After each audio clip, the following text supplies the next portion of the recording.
Well, welcome in, fans, to an episode of the Two Line League Pass. I am your host, Randon. Here with me is Dustin and Ryan. Usually we're talking exclusively about the Utah Mammoth, but during the League Pass, we're going to give you the news, the highlights from around the league. Now, on this episode, we're going to go over some news, some things you may have missed, and then we're going to do our 10 games in power rankings. We feel like 10 games in is a good enough sample size to give you some power rankings to add to our preseason rankings. So we'll take a look at them and see where we're at 10 games in. An eighth of the way through the season. Boy, you blink and you miss it. Ryan, Dustin, how are you guys? I am fantastic. I'm excited for this. I'm dipping my toe into new waters as like a fringe, like only in the postseason NHL fan before getting our team in Utah. Like it's been exciting to like actually pay attention to what's going on outside of the world of just previously before we got our team just Dallas. And usually only paying attention in the postseason. It's cool, and it's really helped that the Utah Jazz kind of suck, so I can watch other leagues other than the NBA. And that's what we're here for the fan like that. You know, you got a lot of things on your plate, right? You got a lot of things going on in your life. You don't need to spend every minute of every day watching every other game. You can let us do that for you, and we can give you the highlights. Easy to digest. We're not going to go into advanced metrics. We're going to give you the meat and potatoes here at the Two Line League Pass. Ryan, are you ready for this episode? I feel like this is one of those episodes I am actually very prepared for. I watch most hockey games that are on TV that I can watch. Ryan is definitely yeah. I'm a league guy. the I like overall hockey. league guy. Like Yes. just before we started recording, we were actually just discussing the 2005-2006 Ottawa Senators wagon of a team. I like watching hockey. Been a big Buffalo Sabres fan. Hasn't been easy. We got Utah, so I got at least one team I can cheer for that's fun.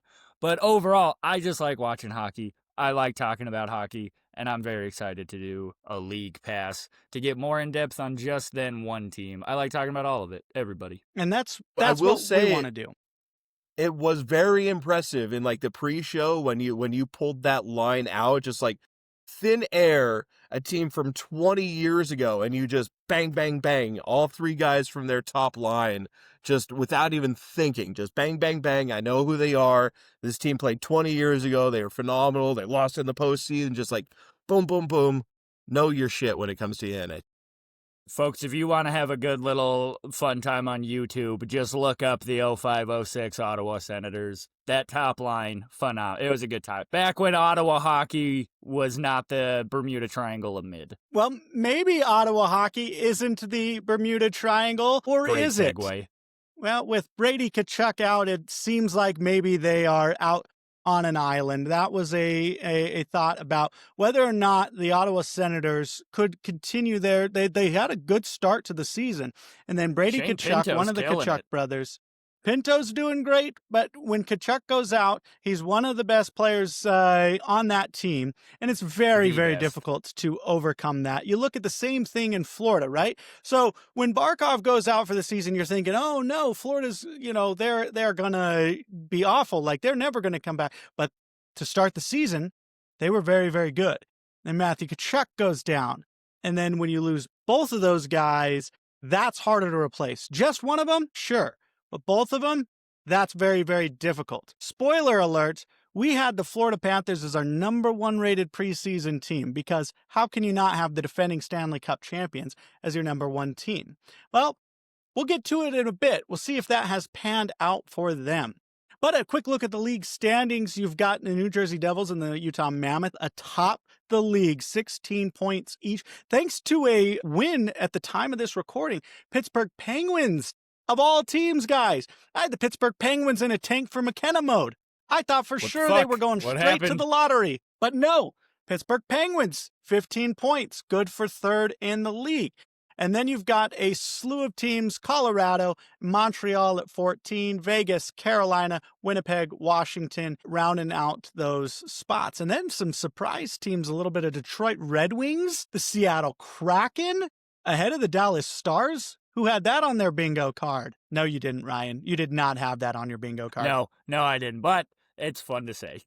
Even the Blackhawks are above 500 on points percentage.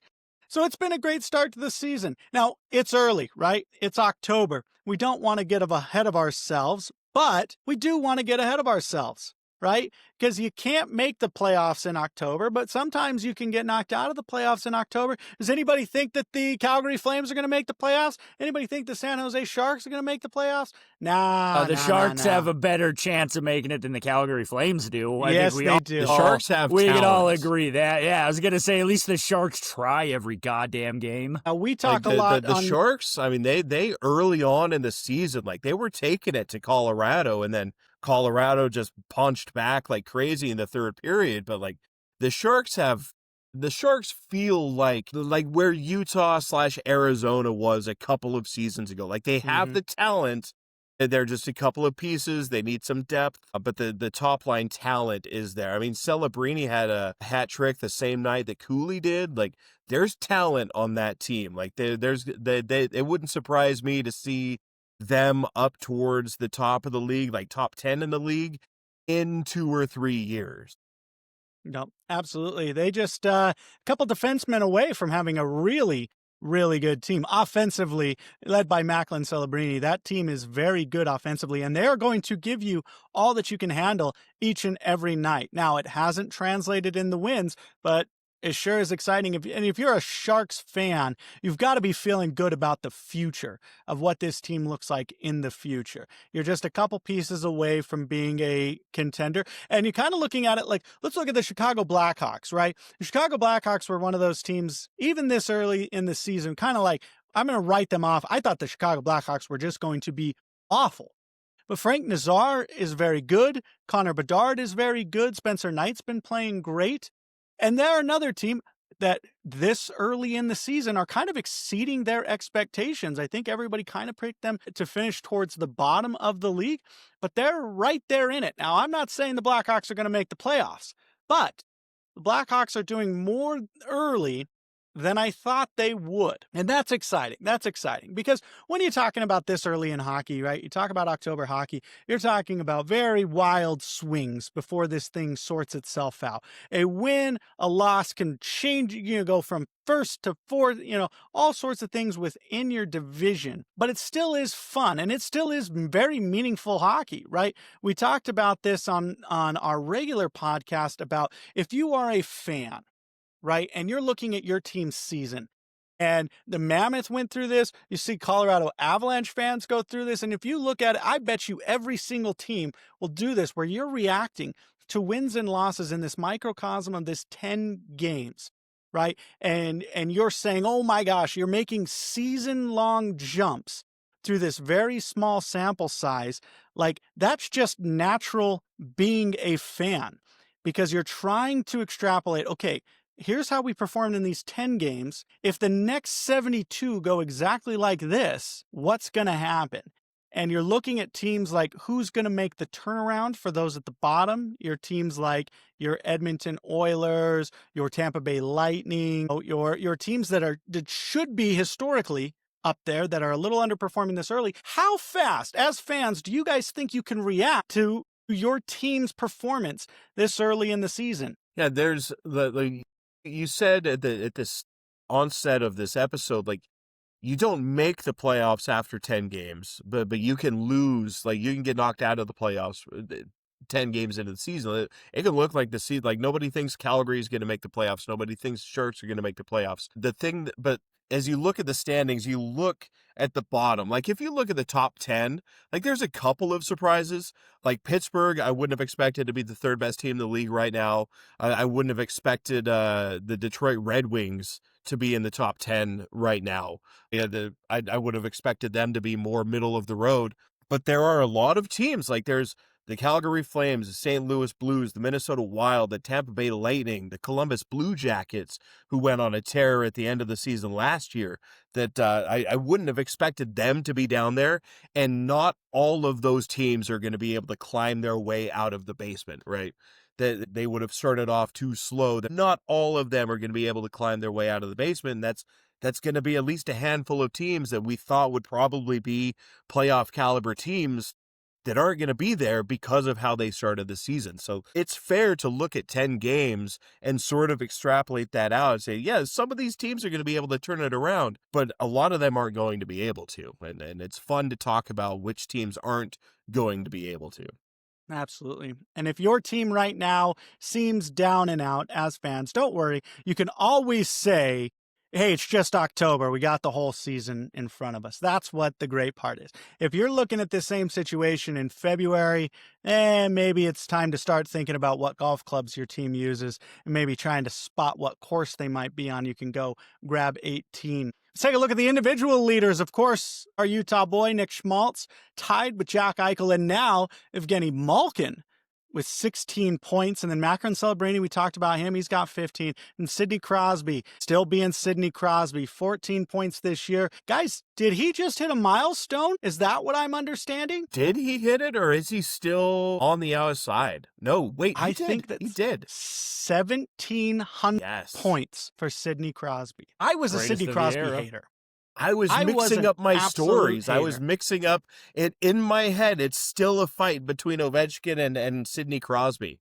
Sidney Crosby hit the milestone. We'll talk about it here probably in a few minutes, but Ovechkin still waiting. Ovechkin looking for his 900th goal. Speaking of goals, you've got Mark Scheifele out of Winnipeg with 8. Jack Hughes leading the very, very good, very streaking New Jersey Devils at 8. And then Ryan, you talked about him, Shane Pinto, carrying Ottawa parlay, across baby. the finish line. 8 goals. And then Schmaltz tied with Crosby. You love to see it as a Mammoth fan whenever Nick Schmaltz, not that team's natural goal scorer, if he's up there in the top 5 in goals, you know something's going wrong. And then you've got at least one usual suspect. If we're moving to goalies, you've got Logan Thompson out of Washington, a 1.5 goals against average. And then Jakob Dobbs out of Montreal. He just snatched Montembeau's starting job right from him. He's second in goals against average, 1.77. Dan Vladar out of Philadelphia. Philadelphia is not a team they're not quite good, but they're not quite bad. We'll see how they do for the rest. But Dan Vladar doing very good in between the pipes for him. Jake Allen in New Jersey doing well. And then Spencer Knight, who's a guy at the beginning of the season, he came from Tampa Bay. Chicago picked him up, and I thought he was going to be very good for Chicago, but I figured they just had a bad team, and it was all for naught. But Spencer Knight, statistically, one of the better goalies in the league. And then save percentage, you got Jakob Dobbs up top, Logan Thompson, Spencer Knight, Dan Vladar, and then Connor Hellebuyck. It's kind of funny how the goals against average and save percentage is interchangeable when the top 5. That's kind of just the nature of the beast with goalies, but some excellent goaltending coming out of that. So there's your league leaders for your points, goals against average, and save percentage. Now let's get to the top stories. No. You don't talk about goalies and then not mention who's leading the NHL in wins. Who's leading the NHL in wins? Veggie. Karel Vejmelka leading the league in wins. Now, when we talk about statistical categories, Utah is a very good defensive team, and they very, very much limit the shooting percentage of the other team and do not face a high number of shots, which unfortunately sometimes can manipulate the statistics for the goalies, because when you've got such few shots, the quality ones get through and get into the back of the net and tank your save percentage. But wins are really the only thing that matters with goaltending. Karel Vejmelka is leading the league in wins. I think this is a season, too, guys, that I may have to admit that goalie tandems are just a thing. It's just the new thing that happens in the NHL, and long gone are the days where you get 60-plus starts in the season. You're probably only going to see maybe one goalie with that, but you may not even see 10 goalies with 50 or more starts this year. It's just 2 goalies is kind of the norm in the NHL. But now let's move to our top stories. Dustin, do you want to lead us off with your top story? So my top story, I just want to mention this because it completes a cycle for a whole city. If you're a baseball fan, you understand what the cycle is. For those of you who don't, it's a single, a double, a triple, and a home run all in the same game. So it's encompassing everything. But earlier this week on Monday night at the Pittsburgh Penguins and St. Louis Blues game. Fan fell from the upper bowl in the area or in the arena and landed in the lower bowl and had to be treated there during play. They didn't stop play. Hockey doesn't stop play for injuries in the stands. They barely stop it for injuries on the ice. So they treat the fan, and he winds up being taken to the hospital. Good news is he's going to be okay. But I want to mention this because, like I said, it completes a cycle. Earlier this year in May, Kevin Markwood fell over the railing at a Pittsburgh Pirates game, and then there was a worker at the home of the Pittsburgh Steelers who fell 50 feet while working on the team's scoreboard. So that is 3 major sports played in the Pittsburgh area where fans and or workers have fallen from extensive distances. And did they all fall luckily, from 50 feet? That's crazy. 2 out of the 3, at least. 2 out of 3 is nuts. Let's see, the railing over Clemente Wall in PNC Park, which is where the Pittsburgh Pirates play, that's 21 feet high. And then the worker at the Pittsburgh Steelers Stadium fell 50 feet from the scoreboard. So 50 That's and crazy. 21. And then the Penguins, I'm not sure. It doesn't say a distance in the article. Still, that's crazy. That's nuts. They hit for the cycle and go 0 for on deaths, which is good news for the fans. Gotta love that. Hopefully the fan of the Penguins game is okay. Intended to maybe gets a prize pack. But guys, just be safe out there. If you're drinking, that was always my big fear. I had been known to imbibe a time or two in my day. And I always feared that I would be the guy that toppled over the railing as I enjoyed leaning and screaming. So thankfully I did not, but there's always time, right? My lifespan is young. My fear with you was always that you were going to be assaulted after the game. A bit of lore between Randon and I. Yeah. Years ago, we made a trip to Las Vegas to dual view some sports. We went to Sam Boyd Stadium down there and watched Utah take on UNLV, and then we also bought tickets to go to the Orleans and watch the Utah Grizzlies, soon to be defunct Utah Grizzlies, play the currently defunct Las Vegas Wranglers, I believe it was. Mm-hmm. And Randon likes to, not anymore, but did like to partake in a few adult beverages and get in shouting matches with people outside of the stadium. And I thought he was definitely going to get assaulted after that Las Vegas game. So that was always my fear. Not so much that you were going to fall from the upper deck, because we do like to sit in the upper deck when we go to the Grizzlies games. But I've always been afraid that you're going to get assaulted rather than fall. The amount of times Randon should have been met with the consequences of his actions and hasn't is insane. Hey, luck is on my side. What can I say? I know just when to stop, though, right? Like, I get right to the edge, and I know when to pull it back. Telling Alaska Aces fans, this one will always go down in history for me, to go back to their igloos, because what? What if I'm the only person who understands the reference of what I am doing? No, I got that. That was a Grizzly rep. But do you remember yelling at Alaska Aces fans to go back to their igloos? I do remember that. I remember that. Although, to be fair, guys, for those of you who don't want to know, the lady in the Aces jersey had it coming. She had it coming. She was annoying. She had it coming. I was misinformed at the living conditions of Alaska Aces fans, okay? I will admit it. I did not know the living situation. But, hey, we're not here to talk about me getting my comeuppance, right? We're here to talk about Sidney Crosby getting his flowers, guys, 1,700 points. 9th player to do it, his 21st season. He's 38 years old. I think everybody figures he has 1, 2, 3, 4 more years in him, and he seems to not be skipping a beat on production. It is incredible what Sidney Crosby has done for the game and continues to do for the game. He has a chance to catch Mario Lemieux, who has 1723.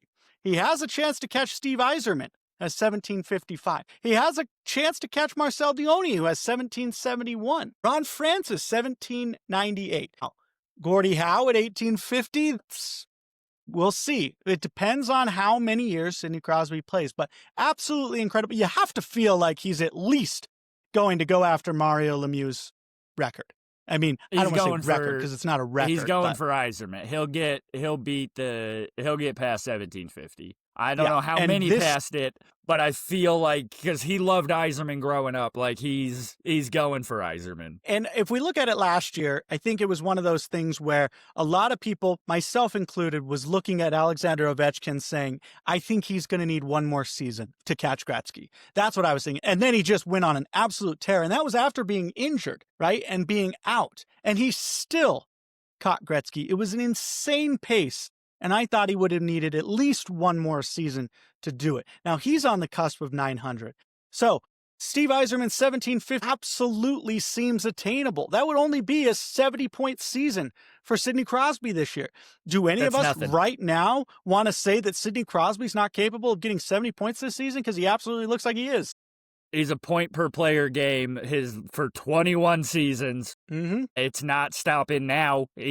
He's literally the ageless wonder. Like, the guy does not get worse. It's crazy. One of the best to ever do it. And I really look back at it. And when they came into the season, we're coming out of a lockout. It's a historically down time for the NHL. And Sidney Crosby and Alexander Ovechkin lift the NHL into the limelight where you have these two young superstars dueling. And I feel like on their heels, we're gluttons for talent. There is so much young talent in the league right now, and it is incredible to watch. And I look back at it, and maybe at the time I was still too young, a teenager, too immature to appreciate what they would eventually do for the league when they first came in it. But now you're starting to see it. And I start to believe the hype a lot more surrounding your young guys, like your Macklin Celebrinis, your Connor Bedards, your Logan Coolies. And it is just so much fun to watch all this young talent really coming off the heels of two of the greatest to ever do it that we had the privilege of watching. The thing that sort of blows me away when I watch Sidney Crosby play is like he's still flying around the like he still like plays like the game like, and this isn't to take anything away from Ovechkin, but Ovechkin just kind of like he goes to his kitchen and he sits there and he keeps a stick up waiting for a one side so that he can bury it from his spot by the faceoff circle. Like that's just sort of what he does, and he scores goals. He's great at it.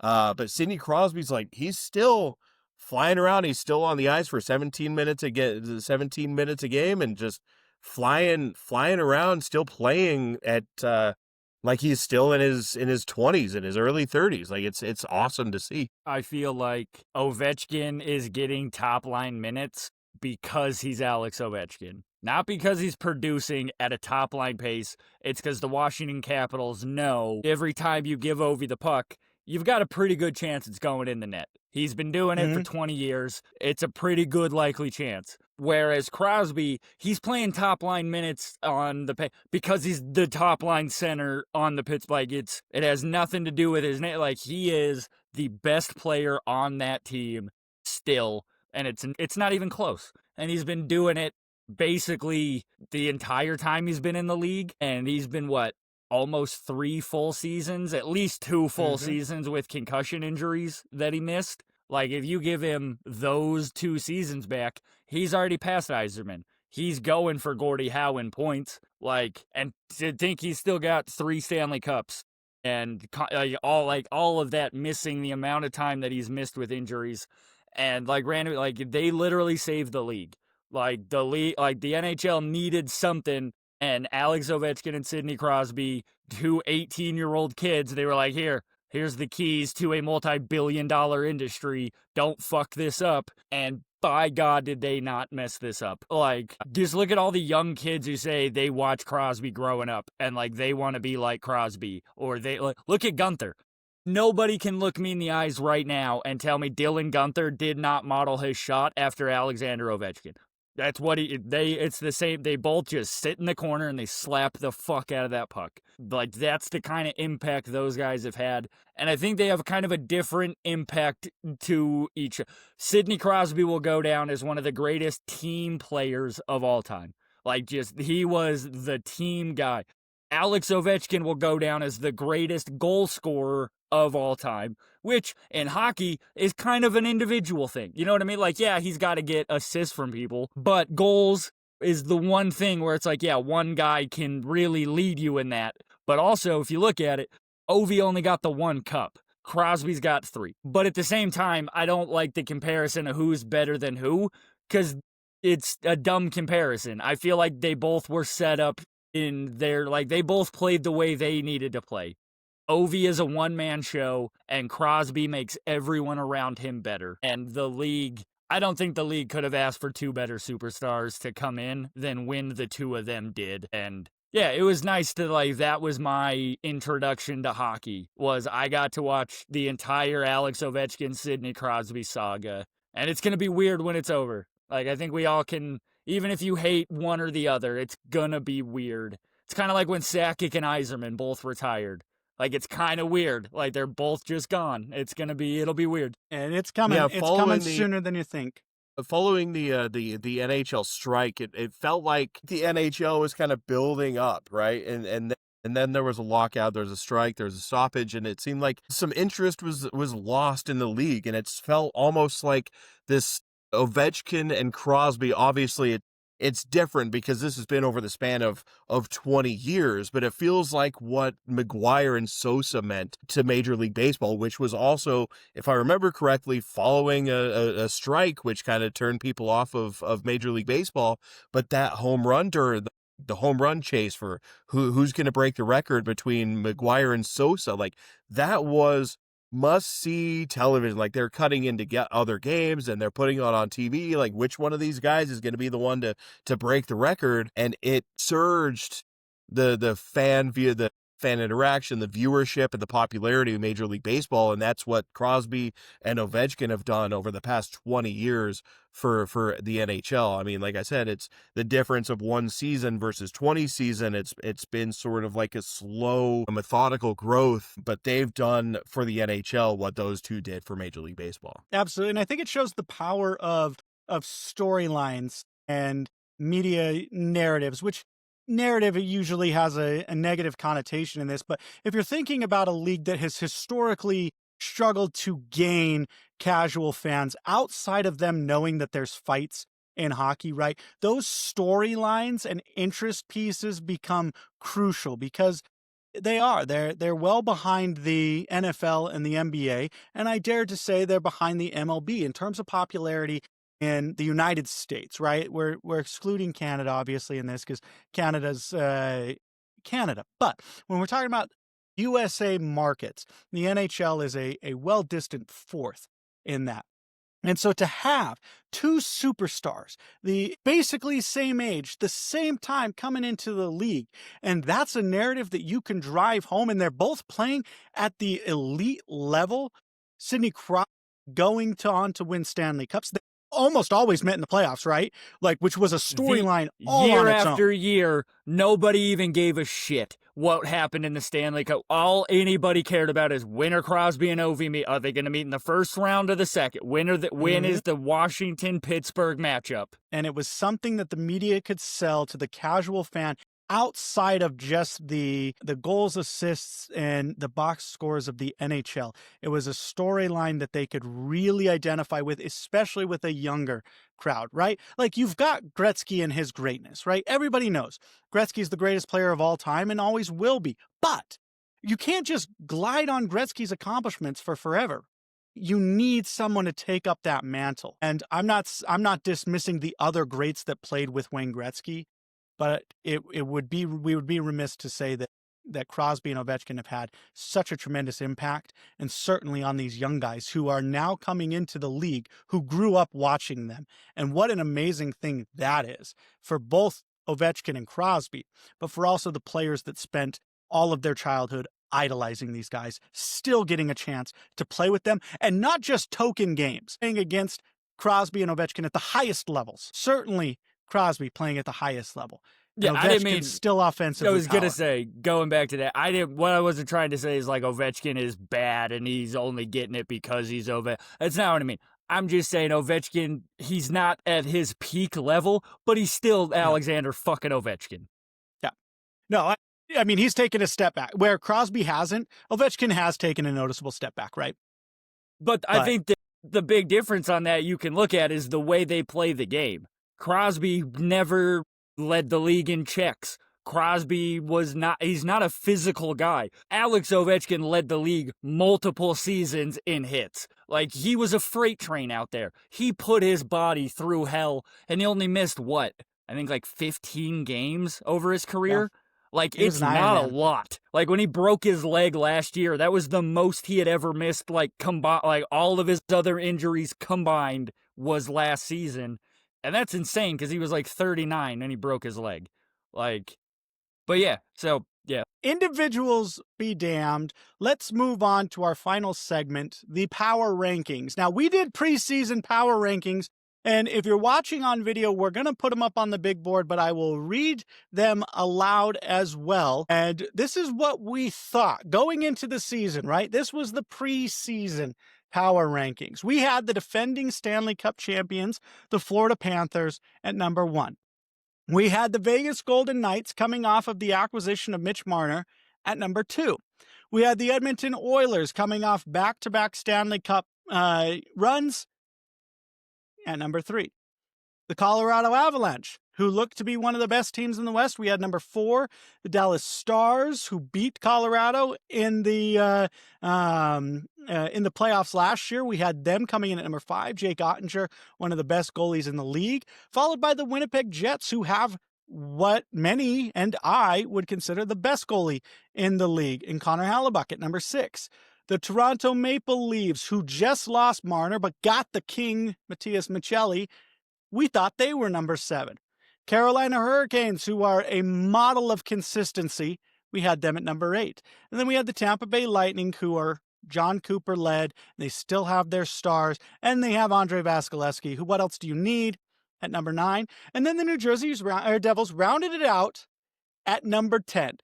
Guys, I think we're going to cross off some names in our top 10 list, and we'll see if we all agree with it. So I'm going to get my marker out, and we are going to mark this bad boy up. Guys, I'm personally taking the Florida Panthers out. Florida Panthers. No more Florida Panthers.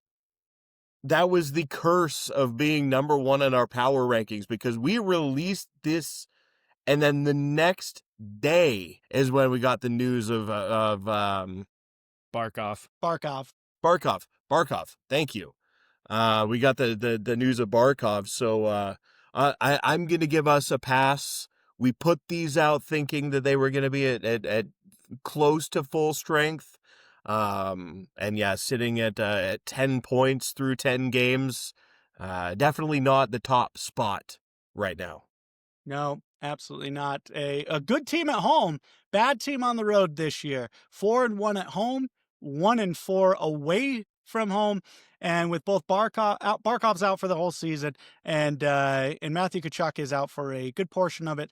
And we'll see. They've got good players. They're a good team, but they are certainly no longer our number 1. And Ryan, unless you veto us, I've got them dropping out of the top 10 entirely. No, I would completely agree with that. As many people will know, I am a avid Florida Panthers supporter. I think they are a very good hockey team, if not the blueprint on how a hockey team should be assembled. But yeah, like, it's hard to say that one guy really kind of just knocked the whole Panthers rhythm out of play, but losing Barkov is kind of like losing your big toe or your pinky toe, whichever one that you lose, you can't walk anymore. Yeah, where you don't really think it would be that important until it's gone, and then the whole thing kind of just falls out from under you. But yeah, I have no problem with Florida being removed from the top 10. Well, they're going to be out. Now, the Las Vegas Golden Knights, we're going to keep them in, but maybe not at the number 2. So we're going to just put a little mark next to them. Guys, the Edmonton slide Oilers at a number few stops. 3 coming into the preseason. The Edmonton Oilers currently sit 4-4-2. 2-0-1 at home, here. 2-4-1 on the road. Get them They out get of the They need here. to Mammoth fix the at home. goaltending. But as of right now, I'm going to have them out of the top. That's what happens when you have a $10 million right defenseman who doesn't know how So to I'm play going to hockey wait. during the regular season. Looking at you, Evan Bouchard. Bouchard sucks. Brandon just bailed. He's like, he Quit. lost his mind. He didn't want to. Coward. He didn't want to take Edmonton He didn't out want of to the hear top me 10. start bashing on Bouchard, so he got out of there. I'm sorry, Everyone guys. knows Randon, avid Evan Bouchard fan. I don't know when I cut out. So You crossed out fine. Edmonton. okay, You so I crossed did out. get You crossed out Edmonton. They're out of the top 10, and we're going to move Edmonton on to Colorado, gone. who Colorado feels still in the almost top right 10. right there. They're still. I They think did four feel is feel fine. right. Yeah, I feel like 4 is good for the Avs. Like, That's I would have bumped him up. I would have maybe bumped him up, like considering the 1 or 2 spot. But Utah broke them. I believe they've lost 4 in a row now. I mean, granted, 3 of those 4 are overtime losses. So they're stealing points. But they haven't won since Utah beat them. So they feel right around 4. Feels like they are destined to be what Utah was last year, where they just could not buy an overtime win. Already 4 overtime losses, which is tied for, nope, it's the most in the league. The most overtime losses in the league belong to the Colorado Avalanche, followed by the Las Vegas Golden Knights. But we've got the Dallas Stars. Gonzo, I've got them out. Gonzo. Kaput. 2-2 What has and 1 at happened home. to What are you doing? Ottinger?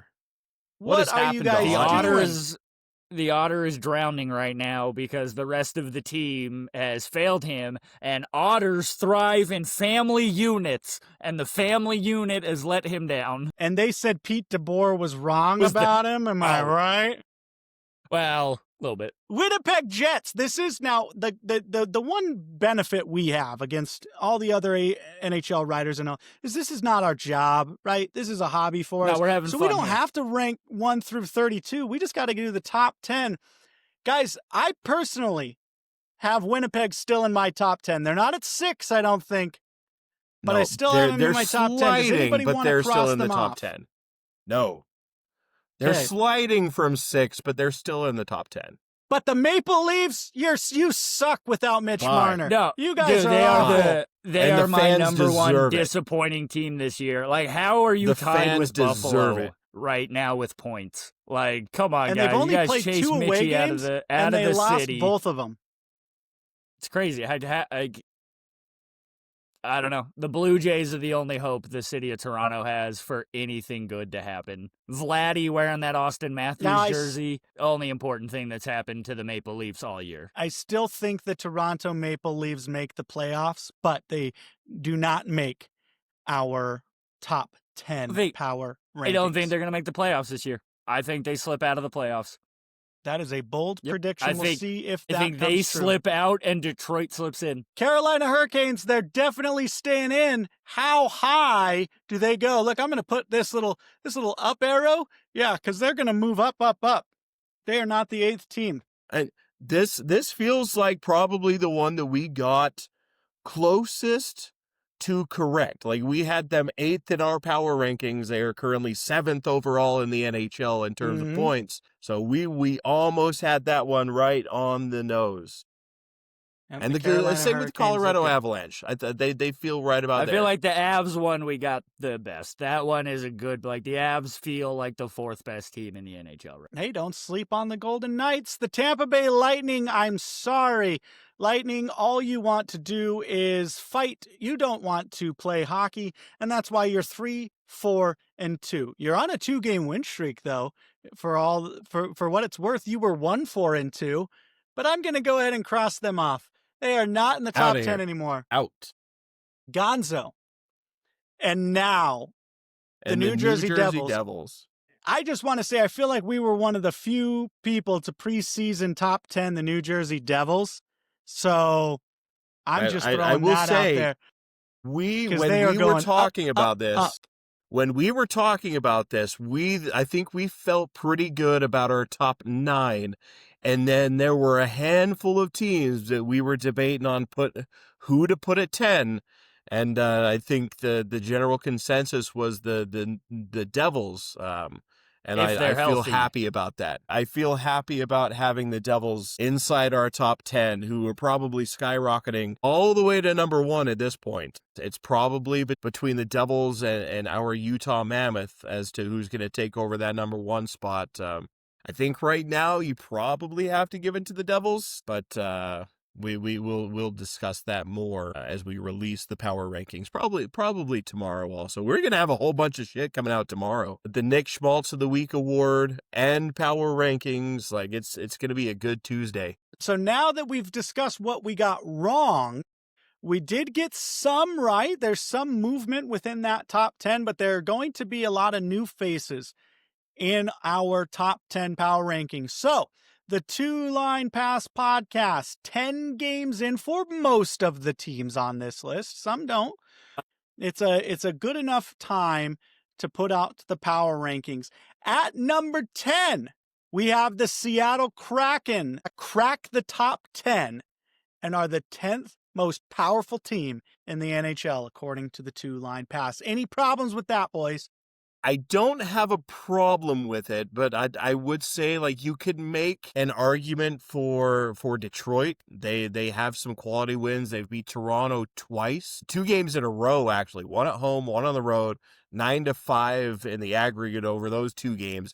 They beat Florida, they beat Tampa Bay, they beat Edmonton, they beat St. Louis. Their losses are probably where you make the difference, where you give Seattle the edge. They also have a loss to Montreal, but that was 5-1.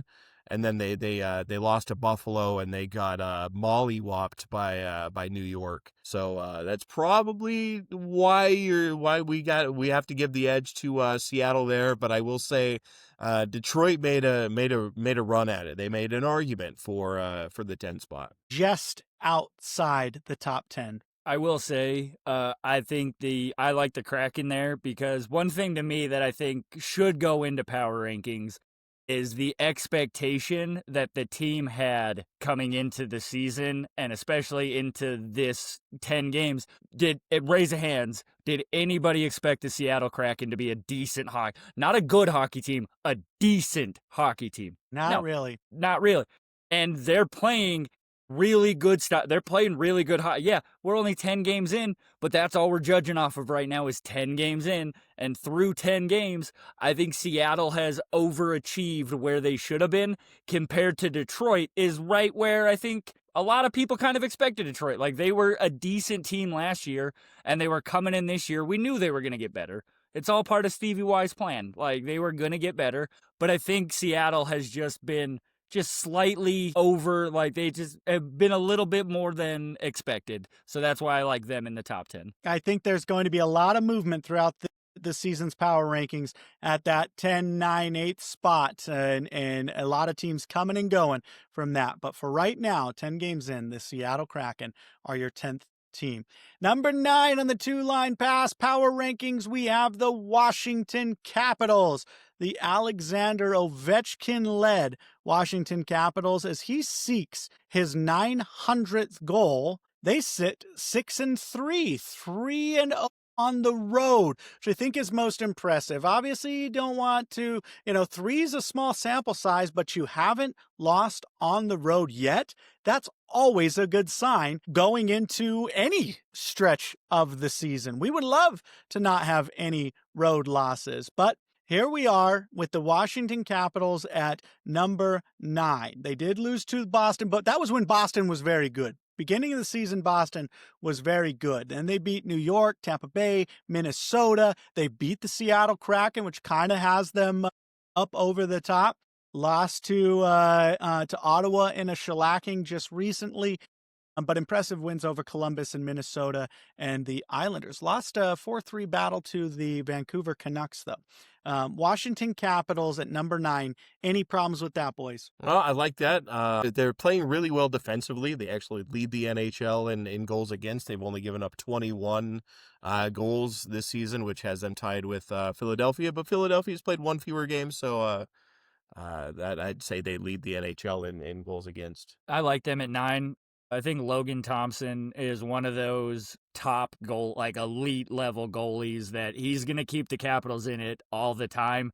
And one thing that Ovechkin is always, you can never count out Ovi. He's going to lead the Caps. They're just going to be sneaky good no matter who's on the ice. And yeah, I like them at 9. All right, there we go.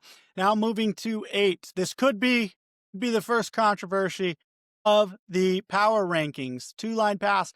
Power rankings as the Pittsburgh Penguins as the 8th team. Now, you're probably saying to yourself, what in the hell are you guys thinking? How dare you put the 3rd best team statistically at number 8? Well, they unfortunately suffered a pretty big injury, and while we don't necessarily get in the business of what's going to happen in the future, without Raquel, I don't know. And I'll be honest, I think Pittsburgh is very much overachieving. I had them very firmly in my they are in the tank for McKenna, right? I actually have said that the fix is in and that if they get a lottery spot, they will absolutely win the lottery. There's no way they won't. Now, you could argue that the Calgary Flames maybe are more deserving of that lottery win right now, but the lottery's we'll fixed see and how we the all know it. Penguins have Crosby, they have Malkin, they still have a very good Chris Letang. They've got great players and players that, Justin Brazeau,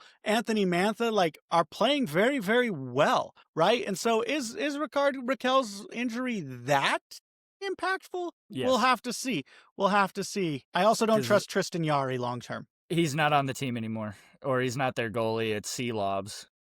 I'm pretty sure there's Seelobs is time. their starter. They've each started They traded Nedeljkovic. Yeah, Nedeljkovic. That's who they traded. They're tandeming Jarry and Silvas. So I feel like Jarry if the Penguins wins, have any hope in the season, is they need to just bench Jarry. He's not good. He's never been good, and they need to just stick all of the chips in Seelobs and just hope that kid can give them good goaltending. Because if the Penguins can get a good back end, I feel they're a good, Crosby knows how to lead a team to get a win. You know what I mean?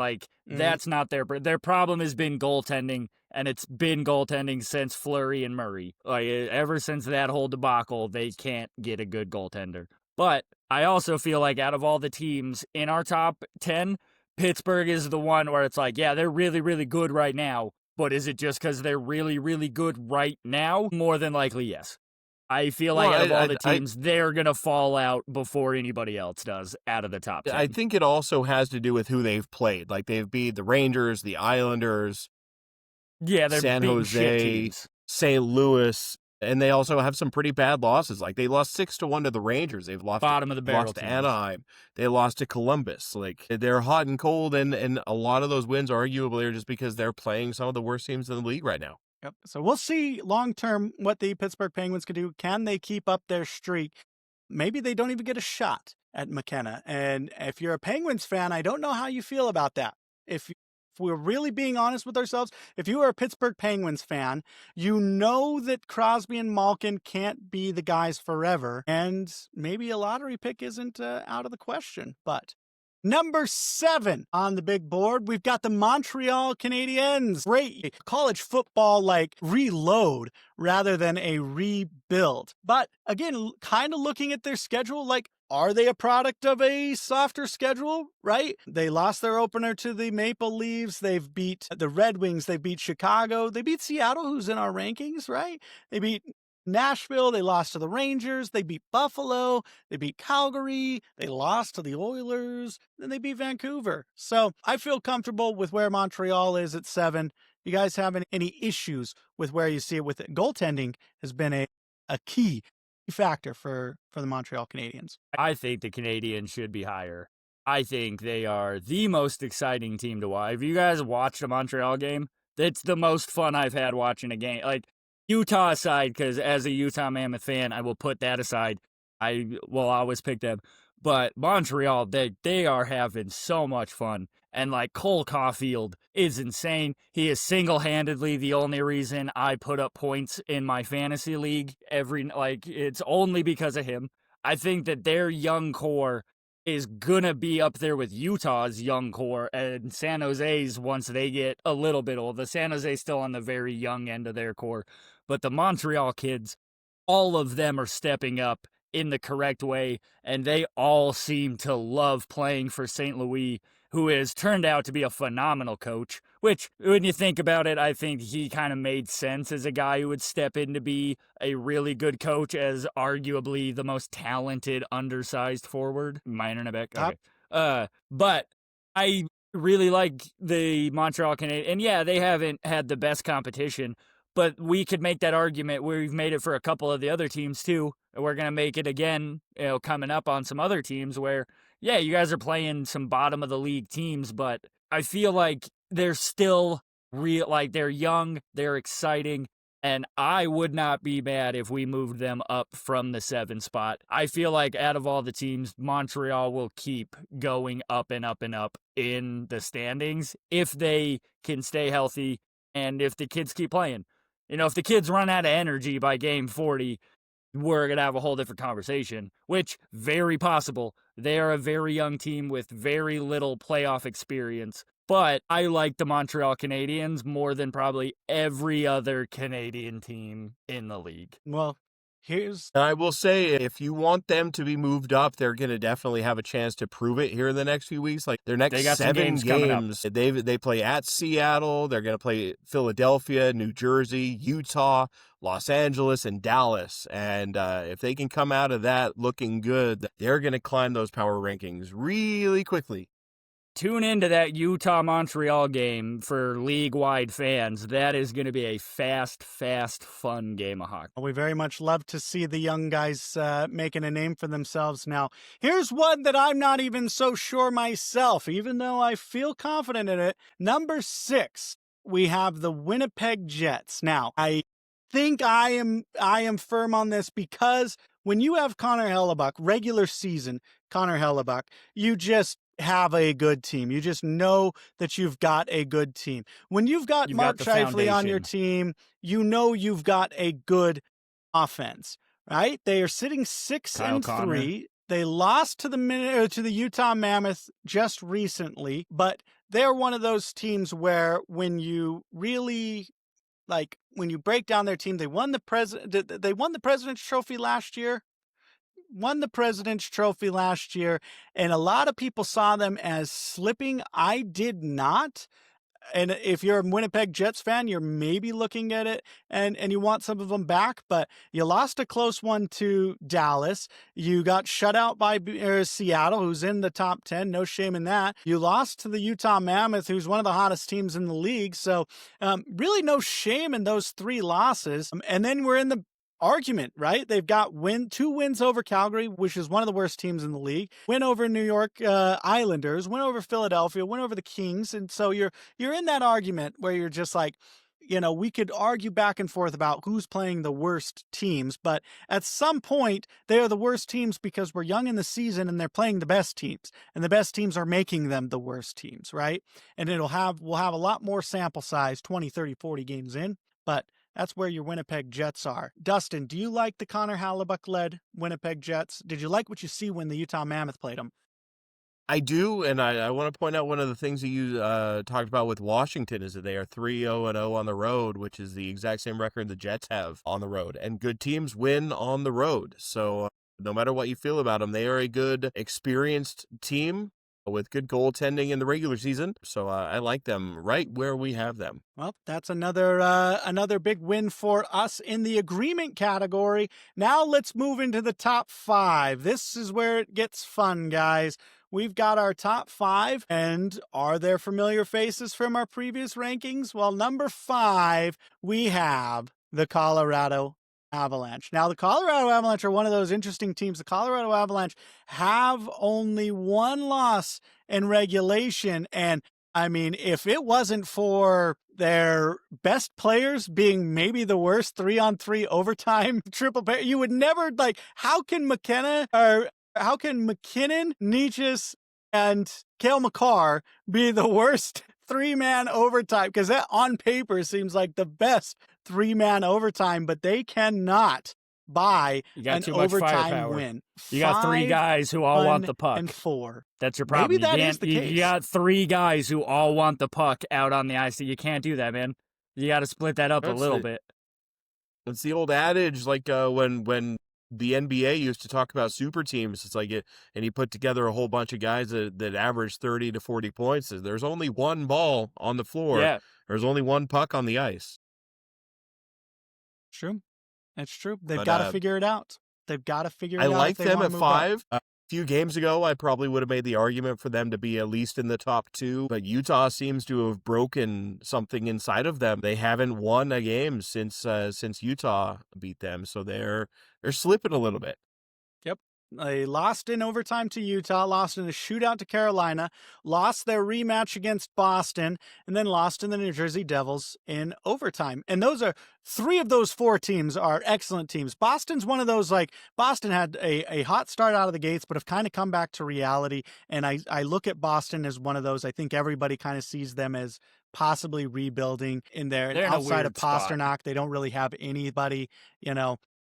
What do you mean, Pavel Zacha? He's okay. Yeah, no, they've got. He's not a top line center, but he's a guy. They got Pasternak, and that's about it. But we're all feeling good about our number 5. Now our number 4 team. I abandoned them, and I do not regret it. I've got the Las Vegas Golden Knights. The Two Line Podcast has the Las Vegas Golden Knights at your 4 spot. Golden Knights were our number 2 spot. They have slipped a little bit, but they are 5-1-3. Also, a lot like Colorado, where they can't seem to, not as much success in the overtimes and away from T-Mobile Arena. 2-1-2 there. The Golden Knights, though, seem to be doing very well with their additions. Mitch Marner has unlocked Dorofeyev.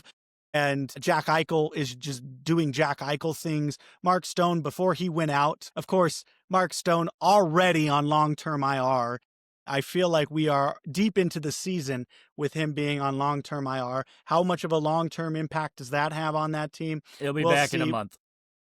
We did not punish them for the loss of Mark Stone as much as I punished Pittsburgh for the loss of Raquel, but that's because you still have a lot of firepower on the Las Vegas Golden Knights, led by league-leading Jack Eichel with 16 Do points. they have the best top line in the NHL with Marner, Eichel, and Dorofeyev? Like, I mean, they are good. Like, that is a dominant first line. That's essentially a power play unit on their first line. And not like, it's not just like, oh, they're all good players. It's like, no, they're all good players who are clicking together. And like, Marner has slipped onto that team perfectly. And I think a lot of the credit should go to Jack Eichel. I think the Buffalo Sabres made the dumbest decision in modern sports history by not letting him get the surgery and letting him become this. Like, this could be a Buffalo if they were not stupid. But as much as I want to hate the Vegas Golden Knights, as an organization, I do kind of hate them because they're cutthroat and they gave Carter Hart a job, and I don't like that. I don't think Carter Hart should be in the NHL. That's a discussion for a different day. They are the 4th best team though in the NHL right now, and a lot of it is to do with that top line. And Adin Hill, he's solid. He's solid every year. I'm not going to say he's, a top elite goaltender, but Adin Hill falls into like that right below very, very good goaltender. Like, you can win a cup with Adin Hill. He's not necessarily the show-stopping top 5, but he can win a cup. Some have say he has won a cup. Dustin, do you like Vegas at 4? I do. They've got a lot of offensive firepower, as you two just discussed. I think the only reason they're even at 4 instead of higher is that the 3 teams we have in front of them are all really, really, really good. Yes, they are. A big test coming up for Vegas. They already beat Carolina once, but they play Carolina again, and then they play Colorado. So if you're a Colorado fan and you want to bump the Golden Knights off, you got a chance to prove it. So it's going to be a very, very good game when Vegas and Colorado meet later this week. Now, our top 3 may be controversial, may be debatable. That's up to you, the fans. But coming in at your number 3 spot for the power rankings, we have your Utah Mammoth, riding a 7-game win streak. They weren't even in the top 10. I would be remiss if we put them in the top 20 in the preseason. We knew they were going to be an outside dark horse for a playoff spot. Should be, on paper, a playoff team, but we weren't sure, especially with the start of the season, if they could keep it going. Could they keep that momentum going? Well, now they're on a 7-game win streak. Have not lost at home. They dropped 2 games, one against Colorado, the 5th best team on our list, and then we lost to Colorado and Chicago. Lost to Colorado in their home opener to open the season, and then lost to a improving Chicago Blackhawks team, one that Mammoth fans probably want back. But a 7-game win streak cannot be denied. Since unveiling their new mascot, Tusky, they have not lost a game. Nick Schmaltz, who is on their first line but is historically a 60-point guy and a 20-goal scorer for the season, already has 7, and he ties the league lead at 16 points. And we talk a lot about the Utah Mammoth week in and week out. We watch all of their games. We watch more of the Mammoth games than any other games. You guys feel comfortable putting them at 3? 3 feels right because you can't deny a 7-game win streak, and I'm not going to go into who it was against or anything like that. But like we've talked about in the earlier episodes that we've talked about before, this team does have some flaws that are being sort of overshadowed by this 7-game win streak that I think they're going to have to sort out if they want to continue winning at the rate that they are now. So 3 feels right. I could make an argument for 2, but I think we have them correctly at 3. Based off of just points, if you were to take everything out of the equation and you just looked based off of points, Utah should be the second team. We should be tied for first. We have tied in points, and sure, like Dustin, we do have some weaknesses, but based off of the 10-game sample that we are basing our power rankings off of, to deny that the Utah Mammoth aren't a top 3 hockey team right now is just bias, and you're being a hater. Now, are we going to be a top 3 team the entire season? No. I think we all on this podcast can comfortably agree as Utah Mammoth fans, no, we're not going to be a top 3 team for the entire year. Eventually, these weaknesses will come out. The holes will start to show. But as of right now, we're playing like one of the best teams in the league. I'm pretty sure we have the most goals scored, which that's pretty good. I think we're at 37, leading the league. We are one behind Pittsburgh. Pittsburgh and Ottawa. Pittsburgh played at as we're recording. Pittsburgh played their 10th game, and they now have 38. But my point being, Ottawa also has 38. Tied for first in goal differential, though, at plus 13. So I'll take that. That's one of those analytics. That's a good way to tell if you're a good hockey team. Are you scoring more goals than you're giving up? We have a double-digit goal differential. One of the only ones in the league it's a positive double-digit goal differentials, which I'm going to take that. And if you watch a Mammoth game, sure, you could say, yeah, they're young. They're not necessarily playing the greatest hockey in the world. We're winning games. We're beating teams that aren't necessarily bad hockey teams. Like we've been saying this whole we're 10 games in. The only teams that are really bad teams are the bad teams. Like, you know who the bad teams are. Calgary, St. Louis, San Jose, Boston, the Rangers. Those are the bad teams. And yeah, we've beat a couple of them. But like the teams the Utah has beaten in good games were good wins. The Colorado win was a tough, good win. The Winnipeg win was a very good win. The Minnesota win, also a good win. Even the St. Louis one was a tough, it was a good win. So yeah, I feel like if you don't have Utah in the top 3, you're just being a hater. Like, we're 10 games in. You got to give us this. In this 10 games, we have been a top 3 team. And I think putting them at 3, I think we kind of maybe we're get away from the homer takes. Yeah. We're not being biased, guys. We're looking at it objectively, because you could make a good argument that our number 2 team does not deserve the number 2 spot, at least not over the Utah Mammoth. Number 2, we have the Carolina Hurricanes, and I'll tell you for why. The Hurricanes are the one team in this top 10 ranking that have only played 8 games. And they have 12 points, so they're tied with Winnipeg, and they're only 2 back from Colorado, 1 back from Las Vegas, with 1 game less played from Las Vegas and 2 less played for Colorado.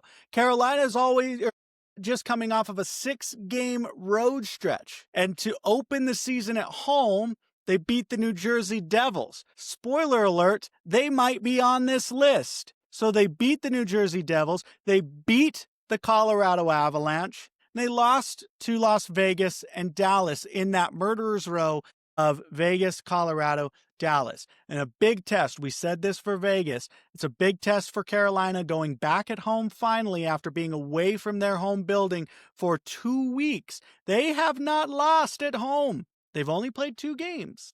They have not lost at home. So I've got Carolina at number 2, and I think Carolina is going to be one of those teams, along with a few others on this list, that probably don't leave the top 10 for the rest of the season. I think we all saw Carolina as a model of consistency, and then one of those teams that is this their year that they finally break through in the playoffs. I'm not going to say that they are, but they're going to be a very good regular season team. Guys, how we feeling about Carolina at 2? Carolina is my pick to win the East.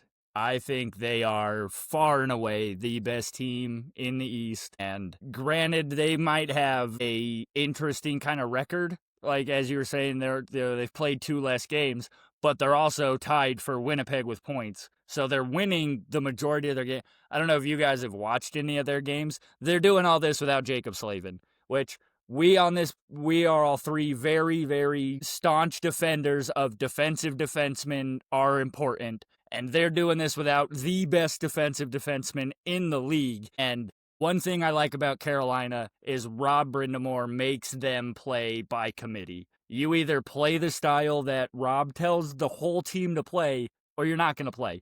And they have bought into that style of play. And I love the Hurricanes. I think they're a great team. And yeah, I think they deserve to be number 2. Yeah, like you were saying, they're not going to leave the top 10, barring some crazy shenanigans, whether it's an injury or just a complete and utter collapse. I think on paper, they're the team to beat in the East right now. I mean, Pittsburgh is good, but it's not going to sustain.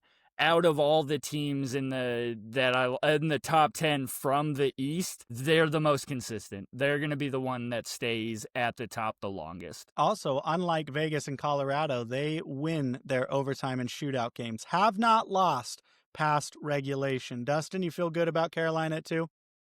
I like him there. I mean, I'd like you point out, they've only played 8 games. They have the same amount of points through 8 games that Utah have, and they're doing it on the road. They've only played 2 home games, and one of those games, granted, the Kings are not the same Kings team as last season, but that team didn't lose at home, and Carolina beat that team at home at their home. Carolina beat that team on the road. For them, is what I mean to say. But yeah, they're winning, and they're doing it on the road, which is slightly more impressive, and they're on the same trajectory points-wise as Utah is. So I'd give them a slight edge over Utah.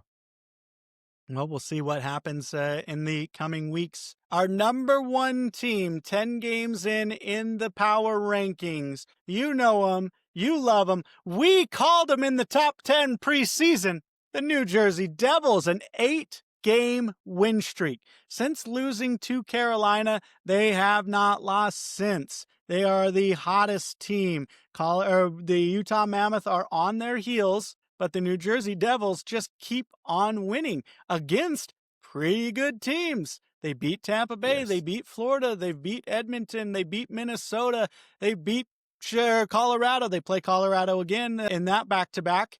But they're beating the teams that they should beat, and they're also beating the teams that maybe they were not favored against. But Jack Hughes just playing out of his mind. Jake Allen between the pipes has been great. 5-0 at home. The New Jersey Devils, we have them as the number 1 team in our power rankings. Guys, what can we say about the New Jersey Devils? They're just a fun team to watch.